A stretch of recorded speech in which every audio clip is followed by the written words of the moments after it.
anyone that's seen my channel before know I can be very, very positive on movies. Even movies that a lot of people don't like, I can find the merit in them. If you're new and you're seeing me for the first time, that's kind of my thing. I like to see the merit in films and grade them accordingly and not let the bad stuff really hold it down.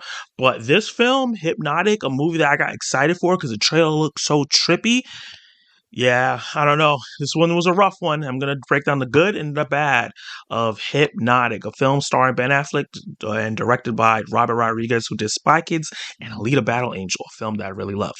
Let's start with the good. When a detective learns that his missing daughter and a string of high-profile bank robberies might be connected, he must go on a mind-bending journey to find his daughter and stop the secret government agency behind the madness. Alice Braga, she plays Diana Cruz, the person that tips off Ben Affleck's detective character to the bank robberies and what is going on, and kind of ropes into this underground world that we didn't know about by the secret organization that no one was aware of.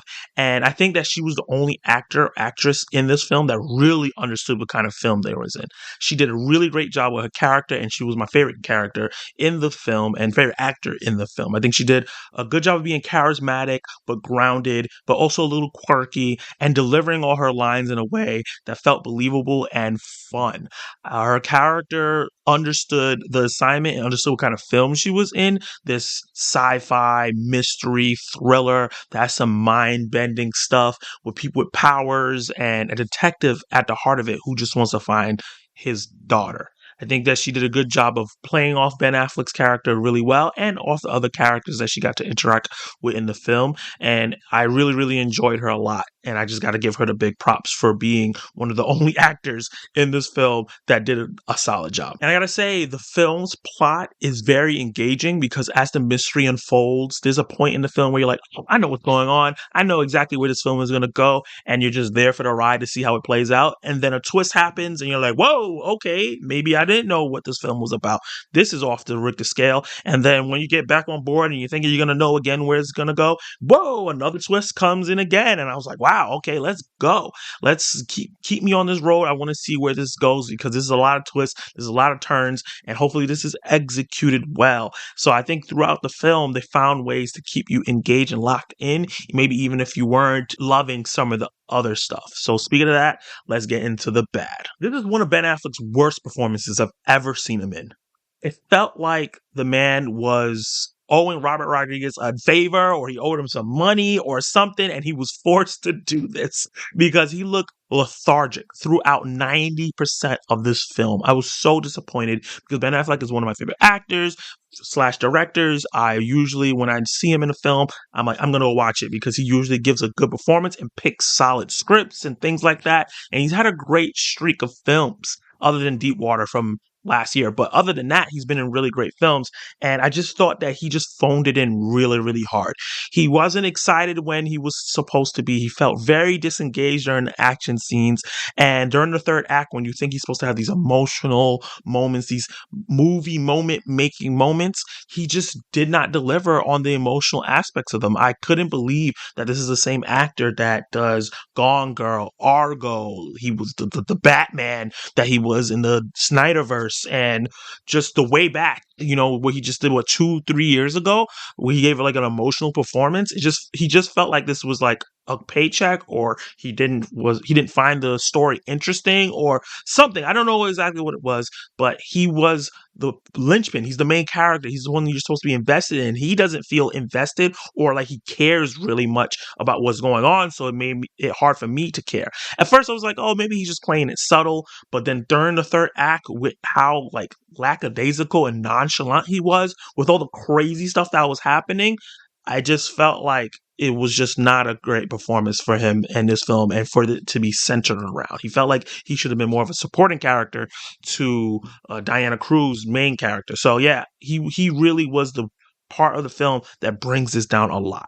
And the screenplay is better than his performance, but not by much. There's a lot of moments in this film where you want to scream at the screen, and it's like, why would anyone greenlight moments like this? Why would you Like, it was just head scratching moments where I was like, why you didn't watch this back and see that this didn't make any sense, or it wasn't executed well? Like, there's so many plot points in this film that should make this should be one of the best movies of the year, with the plot points and what they had and what they were trying to execute. But it just felt just like no effort, or no like skimming through the screenplay, through the script, and what the actors need to be doing and how to direct them. And the worst part of it is that the movie insults the viewer's intelligence. At least it is. I felt like it insulted my intelligence by over explaining what was happening over and over and over for like the first half of the film. And then when the movie started getting really going, and I was like, okay, all of the explaining is done. I understand what's going on. Let's just go. We get to a point where it stops and then retreads things again in the most mundane, boring way that they possibly could do.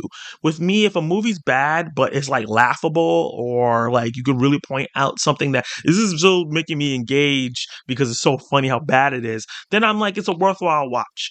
Like, my worst movie I've seen this year is Mega Lightning, and that movie is awful, but it was funny, so I was engaged in seeing it. But they made so many bland, boring choices in this movie, and for me, being bland and boring is worse than being really, really laughable bad. And they definitely did that in this film. The film played it super serious, and it just had some tonal issues. Like, it felt really serious at one moment, and then another moment they add like a quirky moment into it, and I grasped at that. I was like, yes, we need more of this to make this really entertaining. And then it just went away, and it would never happen again. And you might get another little quirky moment again, and then it's gone. It should have been in the movie throughout to really make this story entertaining, or go super serious and go super big.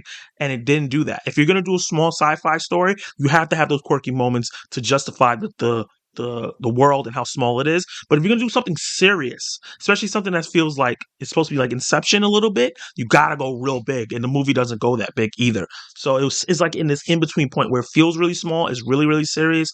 But it doesn't feel like it's going bigger enough that it's, or deeper enough into the sci-fi elements. And then it gets a little quirky and like, okay, cool. It's going to have a little fun. And then it doesn't do it.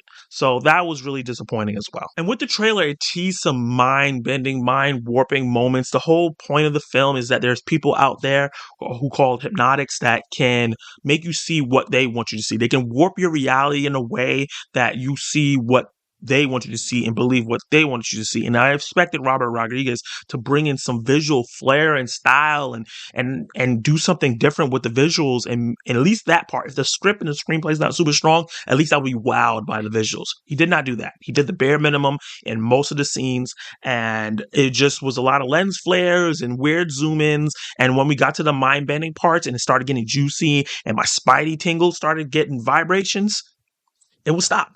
And it was just so disappointing. I was very, very disappointed that he didn't really put a lot in this, because this was his baby. He's talked about he's trying to make this film for like 10 years, and it feels like he did this in a couple weeks. Like, he just came up with it recently. So yeah, visually, this movie is not what they teased. All the stuff in the trailer that you saw is all the visual cool stuff that you're going to see in the movie, and literally just that. It never gets past that. It never gets elongated. I just couldn't believe like how much effort was not put into this film on all aspects. Let's get into my verdict. So my main confusion with this film is that I felt very empty at the end, and they even tried to tease like a sequel, and I was like, hell no, this is definitely not going to happen. But I felt like maybe I was hypnotized for a minute.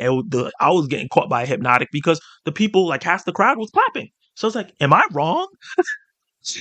Am I wrong? Is this movie great? Because I felt like the movie should have been great, should have been one of the best movies of the year, but I think it's one of the worst movies of the year, honestly. And let me know in the comments below if you've seen this movie already, or are going to see this movie, and you have, and you're watching this review after, and you think the movie is great. Let me know what I was missing, what didn't connect with me, because to me, this is not worth go check it out in the theaters. There's so many great films coming out that you could probably see in a repeat viewing, or like an indie film that is just way more entertaining than this, or way more meaningful than this. This is definitely on the bottom of my list for the year, and this is going to be one movie that I review that's going to get like the lowest grade I could give it possible. So with that said, I'm going to give Hypnotic, unfortunately, an F. Whew, it's weird to ask this, but did you like it? Did you hate it? What would you rate Hypnotic if you have seen it? And based on my review, did this sound like something that was going to entice you? Probably not. Let me know if you're going to go check it out anyway to see for yourself. And if you have already, drop those comments down below. Let me know your favorite moments. Why do you like it? And if you didn't like it, let me know. Let's have that conversation as well, because I don't want to have this upsetness in my hole by myself. Drop all those comments, like the video, subscribe to the channel. Hit that notification bell so you can be notified of my reviews, reactions, live discussions, and more. And you can catch more of my content